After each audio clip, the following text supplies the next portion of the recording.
반갑습니다. 우리 이제 두 교당이 합쳐서 한둥군 교당이 됐잖아요.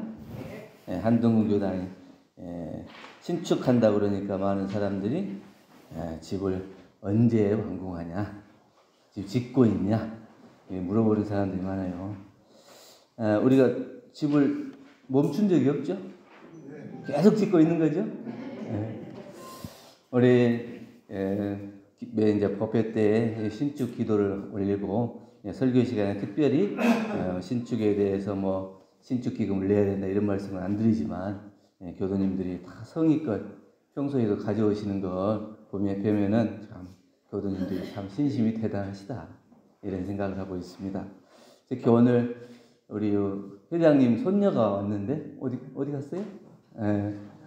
아연이가 평소에 용돈 받은 걸 모았다가 한둥군 교당 신축한다 그러니까 오늘 불전에다가 올렸어요. 건축기금으로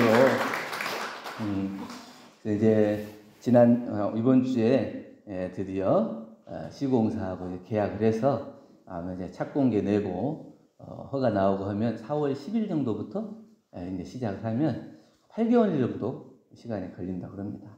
근데 이제 뭐 장막 끼고 또 이제 또 민원도 발생하고 이러면 이제 그런 것들 감안해서 12월 30일로 이제 준공을 잡아놓긴 했는데 조금 빨라질 수도 있고, 근데 이제 그 진행 사항에 따라서 우리가 이제 협력할 것은 협력하고 함께 마음을 모을 것은 마음을 모으는데, 우리가 이제 시공사가 건축을 하지만 시공사가 집을 짓는 것도 짓는 거지만 우리도 집을 짓는 거예요. 어떻게 해요? 기도문에 뭐라고 되어 있어요? 마음은 하나로 일은 되어지게. 그래서 시공사에서 이제 그 벽돌을 한 장 올리고 또 뭐 이게 건물 하나하나 올리지만 우리는 뭘 올려야 되냐? 우리도 같이 올려야 되는데 희망의 벽돌을 하나 올리고 또 이 기대의 벽돌을 하나 올리고, 그렇게 해서 우리 한둥군 교당이 참 무사하고 안전하게 우리 교당이 이루어지고 우리가 또 마음 공부해서 그 주변을 해서 법도량이 될 수 있도록 그렇게 할 마음을 모아서 함께 염원해 주시면 감사하겠습니다. 이제 본격적으로 따뜻해진 봄이 돼서 건축도 시작되면 조금 이제 속도가 나고 빨라질 것 같아요. 그러니까 마음을 모아서 함께 기도해 주시고 완성될 수 있도록 염원해 주시길 바랍니다. 자, 오늘 설교 말씀드릴 제목은 아는 게 힘, 모르는 게 약이에요. 그러니까 생활하다 보니까 어떨 때는 아는 게 힘이라고 그러고 또 어떨 때는 모르는 게 약이라고 그러고, 그럼 도대체 이게 알아야 될까요? 몰라야 될까요? 아는 게 도움이 돼요? 모르는 게 도움이 돼요? 자, 아는 게 도움이 되겠다는 분 손 들어보세요. 네. 자, 모르는 게 약이라는 분 손 들어보세요. 네. 그것도 맞는 말이고. 그러니까 그게 저만 생각하는 게 아니고 저기 설교 준비하면서 검색해 보니까 많은 사람들이 이 질문을 했더라고요. 도대체 아는 게 힘이요, 모르는 게 약이요? 궁금해하는 사람들이 많은 것 같아요. 어떤 사람이 댓글을 달았는데, 굳이 알아서 스트레스 받는 일 같으면 모르는 게 낫고, 내가 생활하는데 이게 도움이 될 것 같으면 알아야 되는 게 아니냐, 이렇게 답글을 달았더라고요. 어떻게 생각하세요? 잘 다른 것 같아요. 근데 좋다, 나쁘다, 이게 좋다, 이게 좋다, 이렇게 좋은 것을 나누다 보면 우리가 반절밖에 못 가지는 것 같아요. 자기가 좋아하는 것과 안 좋아하는 게 있죠. 그럼 좋아하는 것만 챙기다 보면 안 좋아하는 것은 내가 가까이 하지 않으려고 그러니까 자꾸 멀어져요. 또 이거는 버려야 되고 귀찮은 일이 되는 거거든요.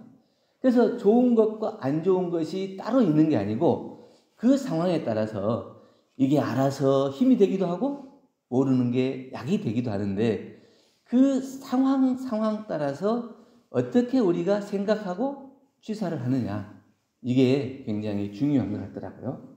그래서 상황은 변화할 수 있고 그 변화하는 상황 속에서 가능성을 보고 그 가능성에 따라서 그 취사를 해야 되는데, 그것을 잘 모르고 딱 고정된 걸로 좋고 나쁜 걸로만 나눌 수는 없다. 모자란 며느리가 시집을 갔어요. 근데 조금 잘 사는 집으로 갔는데 이제 좀 모자라기 때문에 일하는 것도 좀 서툴고 조금 실수도 많고 그럴 거 아니에요.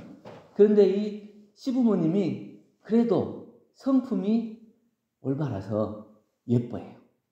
좀 모자라지만 그래도 이쁨을 받고 잘 살았어요. 그런데 이 시부모님이 이제 돌아가시고 나서 제사를 지내는데 음식을 딱 차려놨을 거 아니에요.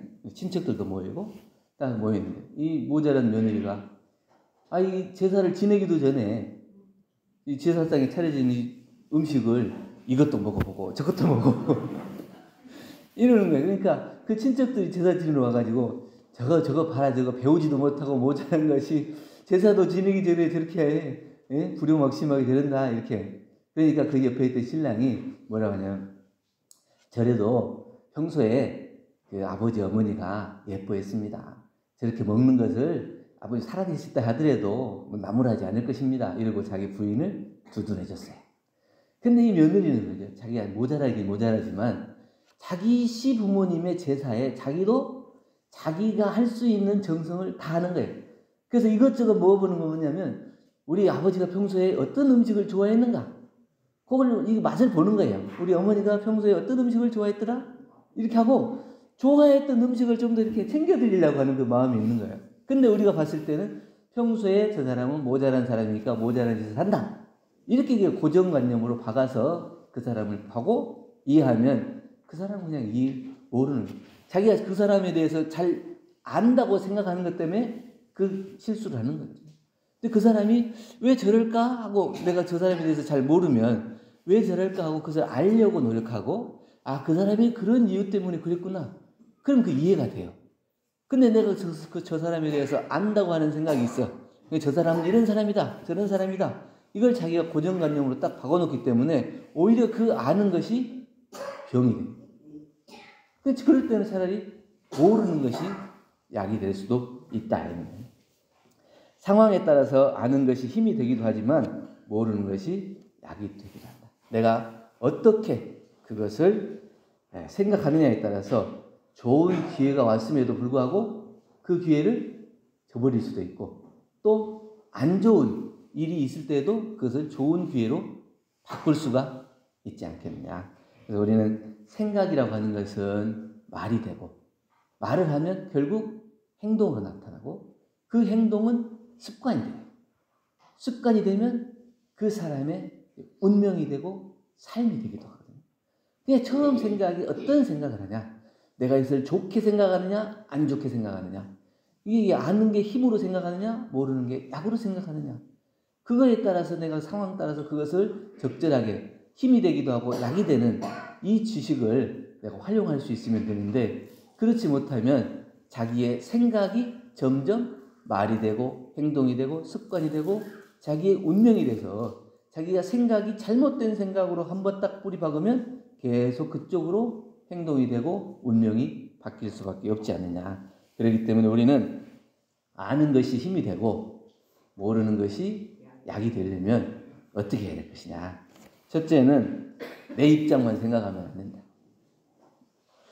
어떤 사람이 아빠하고 아들하고 대화를 하는 걸 보고 아빠한테 질문을 했어요. 아들하고 대화가 잘 통해요? 그러니까 아들하고 대화가 잘 통해요. 그러니까 아들한테 물어봤어요. 아빠하고 대화가 잘 통하니? 대화는 맨날 잔소리만 하지. 그러니까 아빠가 생각했을 때는 아들하고 자기가 대화를 잘 한다고 생각하는 거예요. 근데 아들이 생각했을 때는 듣기 싫고 귀찮은 얘기를 계속 반복적으로 하는 잔소리에 불과한 거예요. 그건 뭐냐면 이 아들의 입장은 생각하지도 않고 자기가 알고 배우고 원하는 방향으로 계속 아들을 쫓아가는 거예요. 너 이렇게 해야 된다, 이렇게 해야 된다, 이러면 안 된다, 계속 그것만 강조하기 때문에 아들은 어려서부터 계속 그 얘기를 들으니까 이게 더 이상 이게 잔소리예요. 그 아빠가 원하는 방향이 뭔지가 분명히 드러나잖아요. 하고 싶은 말이 뭔지도 딱 들으면 알아. 또 그 얘기, 이게 이제 잔소리. 또 그 얘기가 되면 잔소리가 돼요. 얘기했을 때 내 말에 대해서 귀를 기울이고 관심을 갖고 들으려고 하는 것은 또 그 얘기가 아니에요. 근데 또 그 얘기다, 그 생각이 딱 들어가면 벌써 마음이 딴 데로 가. 눈은 아빠를 바라보고 있지만 생각은 다른 것을 하고 있다. 왜 이렇게 되냐면 아들이는 이거 해볼게요. 그러면 뭐라고? 그거 안 돼. 이렇게 하면 되지 않겠어요? 내가 다 해봤는데 안 돼. 뭔가 좀 해보려 하고 희망을 갖고 노력해보려고 하는데 이미 자기의 입장이 딱 있어. 자기 입장만 생각하고 자기가 해본 것만 놓고 그거 안 될 것이다. 근데 해도 안 된다. 이렇게 그 사람이 하려고 하는 가능성을 다 막아버리는 거예요. 그러니까 아들은 더 이상 어떠한 꿈도 없고 희망도 없고 기대가 없이 그냥 아빠의 입장만 놓고 그것을 하면 대화가 안 돼요. 그러면 그것은 자기가 알았다고 하는 것이 힘이 되냐, 아들에게 힘이 되지 않아요. 그러니까 꼭 아들만 그런 게 아니라 부부간에도 마찬가지죠. 아내가 뭘 해보려고 그러면 안 돼. 해도 소용없어. 하지 마. 늘 이렇게 얘기하면 더 이상 대화가 안 되는 거예요. 이게 내가 아는 것, 내가 경험해 본 것, 그것이 전부인 줄 알고 그것만 생각해서 그 고정관념이 박혀가지고 그거 아니면 안 된다. 이렇게 생각하는 것은 더 이상 알려고 하는 사람이 아니에요. 더 이상 대화를 이어갈 수도 없어요.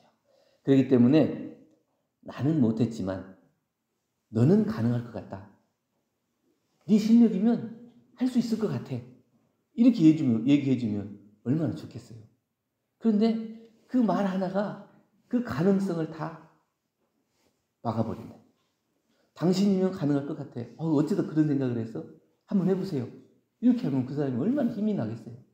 그것이 단순히 그 말 한마디가 전해지는 게 뭐냐면 그 사람에게 그렇게 얘기해 줄 수 있는 것은 그 사람에 대한 깊은 관심과 애정이 있고 또 그 사람이 가지고 있는 능력을 평소에 다 잘 살펴보는 거예요. 그렇기 때문에 그 사람이 맞는 능력에 따라서 너는 가능할 것 같다 이렇게 얘기해 줄 수 있는 거예요. 근데 이 가능성을 막는 사람은 뭐냐면 그 사람의 입장이 돼보지 않았기 때문에 그 사람에게 깊이 관심을 갖지도 않고 그 사람이 뭘 잘하는지도 관심조차 없어요. 그리고 내가 원하는 방향으로 무조건 해야 된다. 그거 아니면 안 된다. 이렇게 합니다.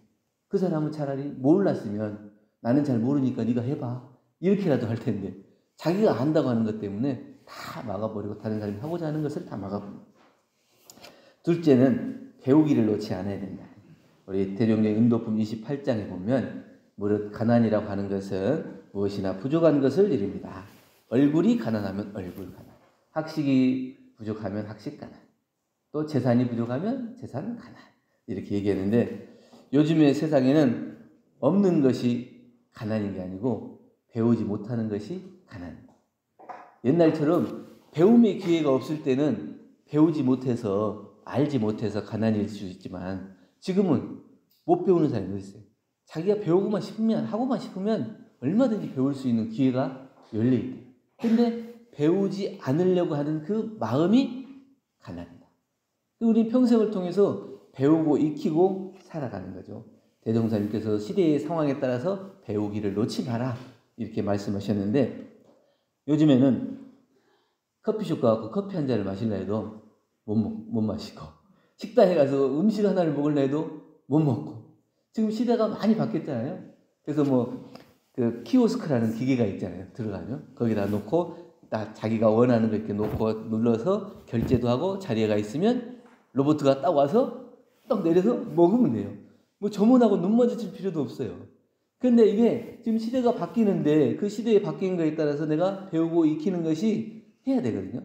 근데 배우고 익히는 것을 안 하려고 하면 가가지고 기계하고 싸우고 있고 점원하고 싸우고 있고 이거 밥도 못 먹겠고 차도 못 마시겠고 왜 이렇게 만들어놨냐고 불평불만을 할 수 있단 말이죠. 그러니까 알아야 힘이 된다고 하는데 아는 것을 포기하면 안 돼요. 우리가 살아가는 동안에는 살아있는 동안에는 아는 것이 힘이에요. 그 아는 것이 힘이 돼야 우리가 살아갈 수 있는데 이 힘은 배움으로부터 나온다는 거예요. 내가 뭐를 익히고 배워야 거기에서 아는 것이 생기고 힘이 나오는 것이지 나이가 들면 어떻게 해요? 점점 귀찮아지고 싫어지고 이런다고 그래요. 그러면 배우는 것도 점점 귀찮아지고 싫어지고 그러면 그만큼 배움을 놓으면 아는 것이 약해지는 거죠. 누가 뭐라고 얘기하는데 자기는 모르면 그냥 눈만 깜빡거리고 있어야 되잖아요. 그러면 그런 사람들은 배워야 돼요. 배움을 통해서 힘이 나온다는 거예요. 그래서 배우는 것을 놓지 않아야 아는 것에 힘이 생긴다. 배우지 않으면 생활 속에서는 불편할지 모르지만 결국에는 오늘 본문에 봉독하셨듯이 이것이 고와 낙을 구별할 수 없게 돼요. 고와 낙을 구별할 수 없게 되면 결국 설탕과 비상을 구별하지 못하다가 결국에는 비상을 먹고 죽음을 맞이하는 이렇게 됩니다. 그리고 아는 것이 중요하냐 모르는 것이 중요하냐. 아는 것이 훨씬 더 중요해요. 알고 짓는 죄하고 모르고 짓는 죄를 놓고 보면 모르고 짓는 죄가 훨씬 크다. 알고 짓는 것이 큰 것 같은데 아는 사람은 그것을 바꿀 수 있는 기회가 있어요. 모르는 사람은 바꿀 수 있는 기회조차도 없어요. 그렇기 때문에 아는 것이 힘이 되려면 배우는 것을 놓지 않아야 된다. 세 번째는 아는 것의 반만 말해야 된다. 아는 거 다 말하고 싶고 막 그러죠. 가지고 있는 거 막 다 내놓고 싶고 막 돈이 막 사람들 보면 내가 아파트가 막 3채 됐어, 4채 됐어, 5채 됐어, 막 돈이 뭐 얼마가 있어. 뭐 이게 나이 들면 그 돈 자랑하는 것이 젊어서는 자기 미모 자랑을 하고 나이가 먹으면 자기 자식 자랑하다가 돈 자랑하다가 나중에 나이 들면은 뭘 자랑해야 할까요? 예? 건강 자랑. 건강 자랑 다음에는 뭐 해야 돼요? 자식 자랑. 또 자식 자랑해? 이제 손자 자랑. 그러니까 자기가 아는 것은 다 내어놓아버리면 자기가 다 이렇게 벌려지는 거예요. 자기 모습을 다 내놔버리면 다른 사람이 나를 봤을 때 아, 저 사람이 이런 사람이라고 그러고 딱 그 사람을 놓고 이미 평가가 끝나버려요. 유튜브를 보면은 유명한 유튜버들은 어떻게 하는가 보니까 어린이들이 좋아하는 유튜버가 있어요. 뭐 막 몇십만 되는 그런 유튜버인데 장난감 하나를 딱 갖다 놔요.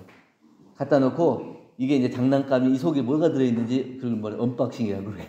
장난감 언박싱 이러는데 이 속에 뭐가 들었을까요?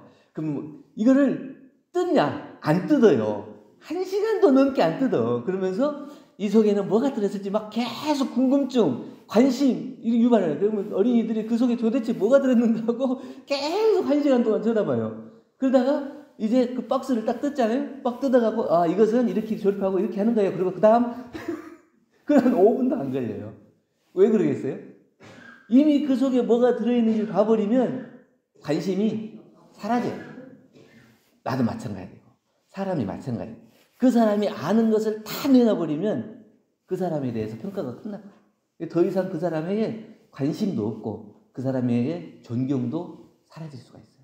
왜냐하면 다 얘기를 해버리면 그 다음은 계속 했던 얘기를 또 하는 사람으로 치부될 수가 있거든요.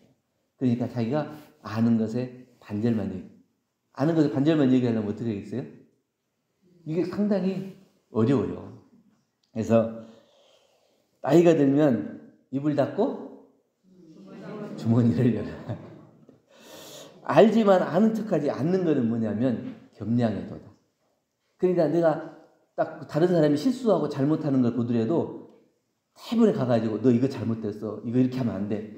맨날 가서 지적하는 사람은 겸양의 도가 부족한 거다. 그 사람한테 그 사람이 알려주는 게 고맙기는 하지만 그 사람을 존경하는 마음이 부족할 수 있어요. 왜? 그 사람은 항상 나를 지적질이야. 좋을 때는 나에게 실수를 도와주는, 이게 알려주는 고마운 사람이라고 생각할지 모르지만 또 다르게 생각하면 저 사람 내가 실수할 때마다 나를 지적하더라? 눈치 보게 되는 대상이 될 수가 있거든요. 그래서 아는 것을 반만. 실수하는 걸 보더라도 기다리고 참아줄 수도 있고 이런 사람, 이게 겸양의 도다. 그렇다고 자기가 모르는데 아는 척하면 또 안 돼요. 모르면 모른다. 아, 나 그거 모르는데 알려줄 수 있어? 이게 분발의 도예요. 자기가 배움의 도고 모르는 것을 모른다고 해야 되는데 아는 척하고 가만히 있어요. 그리고 이제 자기가 직접 그것이 꼭 필요할 때는 나 그거 모르는데 이렇게 하면 안 된다. 그래서 아는 것은 감추고 모르는 것은 드러내서 배우려고 하는 그런 노력이 필요하다. 네 번째는 너무 강하려고 하지 마라. 또 다 알려고 하지 마라. 나이가 들면은 제일 먼저 약해지는 게 어디예요? 귀가 제일 먼저 약해진다고 하는 것 같아요. 눈도 약해지지만 귀도 약해져. 그럼 이제 귀가 약해지면 어떻게 해요? 알고 싶어가지고 다른 사람이 뭔 얘기하면 도대체 뭔 얘기하는가? 그래가지고 혹시 내 흉보는 거 아닌가? 내 욕하는 거 아닌가? 이런다. 그러면 어떻게? 그 사람들이 아무 얘기도 아니에요. 나하고 별 관심도 없는데 그 얘기를 하면 자기 마음속으로 저 사람들이 내 얘기하면서 내 흉보면서 욕하는가, 웃는가 보다, 내 욕하는가 보다 이러면서 자기 마음만 부글부글 끓고 그게 다 알 거 없어요. 또 그 사람 옆에 사람들이 얘기해도 들어보면 별거 없어요. 어제 우리가 뭐 빨래가 많아가고 빨래 얘기한 얘기, 청소한 얘기, 뭐 애기 밥 먹인 얘기 그런 얘기는 안 들어도 별 관계 없잖아요. 그런데 그게 궁금해. 그게 마음에 힘이 없으면 자꾸 그게 끌려가게 돼요. 근데 내가 그걸 안 들어도 돼. 이때가 돼가지고 잘 안 들리니까 그건 뭐 안 들어도 되고 꼭 필요하면 그 사람이 와가지고 가까이 와서 얘기할 거 아니에요? 그럼 그 얘기를 관심 있게 듣고 대답해주면 되는데 내가 꼭 알지 않아도 될 얘기를 알려고 하고 또 센 척하고 강하려고 하고 강해 보이려고 하고 이런 것이 자기 스스로를 모르는 그 힘이 없는 사람으로 만드는 거예요. 그런 사람은 차라리 모르는 게 약이 되는 것처럼 그냥 그런 중에 무관심하고 차라리 내 마음을 살피고 내가 염불 한 번 더 하고 선 1분 더 하고 이런 데에 더 깊은 관심을 갖는 게 낫지 않냐. 부족하고 어리숙하다고 무시하면 자신마저 부족하고 곤란을 당하게 되는데 항상 내가 최고야. 나만 잘해. 이렇게 생각하고 다른 사람은 나보다 못한 사람이다. 부족한 사람이다. 이렇게 해서 항상 내가 존재감이 더 저 사람보다 높아야 된다. 이렇게 생각하는 사람이고. 그건 쎄 보이지만 센 게 아니에요. 근데 세상의 모든 강자가 이 세상을 다 이렇게 유지하는 게 아니잖아요. 강자가 있으면 더 많은 약자들이 그 세상을 받침해주기 때문에 이 세상이 운행되는 것이지 또 그러면 그 많은 약자들이 존재하기 때문에 내가 존재한다는 것을 알아서 그 약자들에게 고마워하고 그 감사를 해야 되는데 내가 그 사람들을 지배해야 될 대상으로 나는 항상 강하고 세야 되는 사람으로 저 사람보다는 더 많이 알아야 될 사람으로 이렇게만 생각하고 그렇게 되려고 하면 안 된다. 묵자라는 분이 이렇게 얘기했어요. 5개의 송곳이 있으면 이것 중에서 가장 뾰족한 것이 먼저 닳아진다. 5개의 칼이 있다면 제일 잘 드는 칼이 먼저 무뎌진다. 맛있는 샘물이 있다면 제일 맛있는 샘물이 먼저 마른다. 제일 센 놈이 먼저 매를 맞는다. 이렇게 되는 거죠.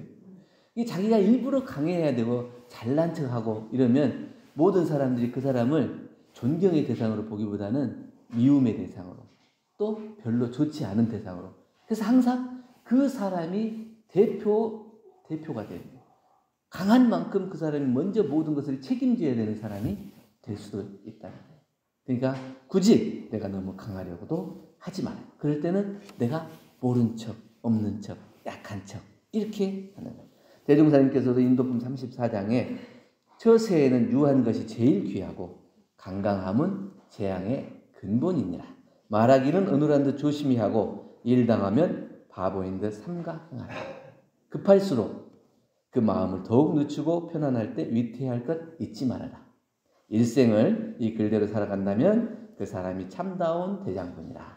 이렇게 말씀하시고 마지막에 이대로 행하는 일은 늘 안락하리라. 우리가 살아가는 것, 아는 것은 내가 안락한 생활을 하는 거예요. 편안한 생활. 근데 굳이 내가 그것을 억지로 알아서 고통을 마련할 필요는 없지 않겠냐. 대종사님께서는 제자들을 가르칠 때는 그 춘풍화기에 빛나는 얼굴, 그 다음에 그 위엄이 가득해가지고 제자들이 일어나서 춤추고 어깨춤을 덩실 출 정도로 그렇게 제자들 대하다가도 일본 경찰들, 일본 순사들이 오면 아무것도 모르는 사람처럼 그냥 시골 노인네처럼 그렇게 그냥 싹 감춰버려. 그래가지고 이 대종사님이 돌아가시고 나서 일본 사람들이 원불교는 이제 불법 연구에는 무너질 거다. 저기 이제 교주가 사라졌으니까 무너질 거다. 이렇게 생각해요. 아무것도 아닌 것 같이 생각하지만 한 번씩 와서 보면은 모든 것이 빈틈없이 깔끔하게 다 해놓은 회계며 사는 거며 모든 것이. 그게 진짜 아는 사람은 아는 것을 드러내는 것이 아니고 안으로 감추지만 그것이 부족하지 않는 그런 사람. 오히려 그런 사람들이 더 무서운 사람이죠. 그래서 우리는 어떻게 공부하고 있느냐? 참으로 아는 사람은 아는 듯 모르는 듯 가늠하기 힘든 사람. 이런 사람은 아는 것에 힘이 있고 모르는 것도 약이 될 거다. 아는 것은 힘이고 모르는 것이 약이 되려면 이 네 가지를 우리가 염두에 두고 공부를 해보면 어떨까? 이런 말씀을 드립니다. 이제 오늘 설교 말씀을 들으시고 아는 게 힘이 되는 것 같아요? 모르는 게 약이 되는 것 같아요? 어느 것 쪽이 더 좋은 것 같아요? 알아야 될 것 같아요? 몰라야 될 것 같아요? 그래도 알아야 되는 걸로. 그래서 알되 다 쓰지 말고 안으로 감출 수 있어서 자기가 그것을 겸양의 도로서 활용할 수 있을 때, 취사할 수 있을 때 그 속에서 아는 것이 도로, 덕으로 나타나서 모두가 함께 안락한 생활을 할 수 있는 그런 생활이 될 거다 해서 우리가 아는 게 힘, 모르는 게 약. 집시로 말씀을 드렸습니다. 감사합니다.